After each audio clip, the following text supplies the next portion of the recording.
Sa video na ito ay pag-aaralan natin ang distance at displacement. Ang distance at displacement, kasama na ang speed, velocity at acceleration, ay lahat may kinalaman sa tinatawag nating motion.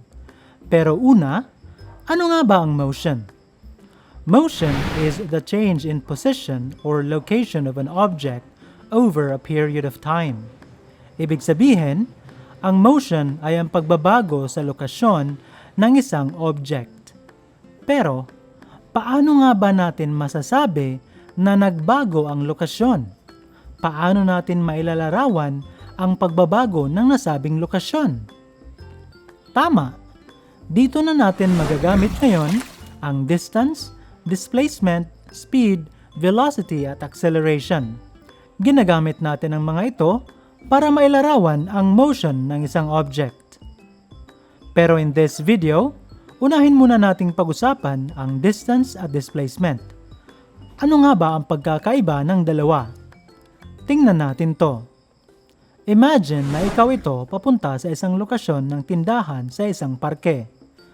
Let's say na ang initial position mo ay ang point A at ang final position mo ay ang point D.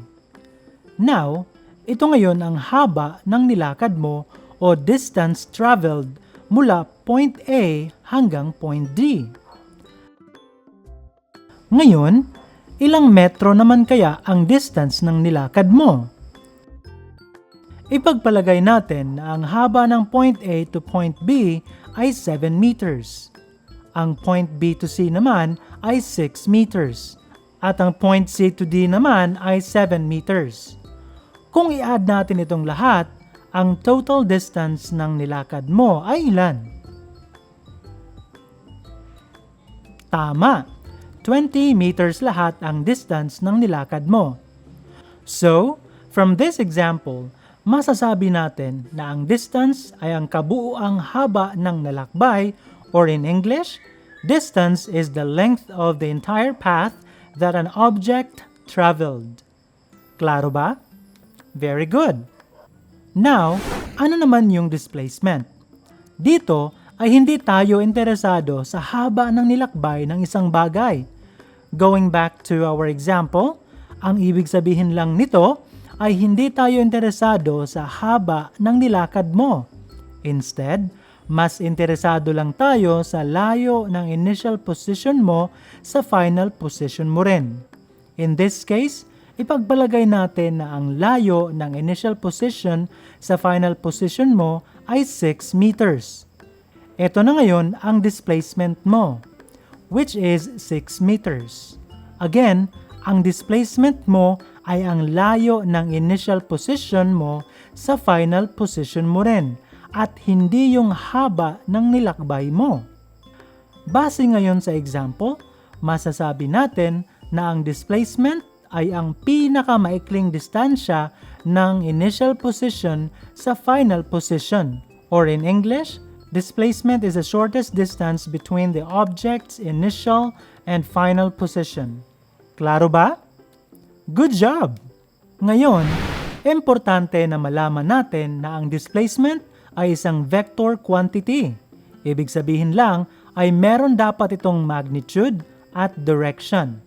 Back to the example, so alam na natin na ang 6 meters ay ang magnitude, pero ano nga ba ang direction ng final position mo?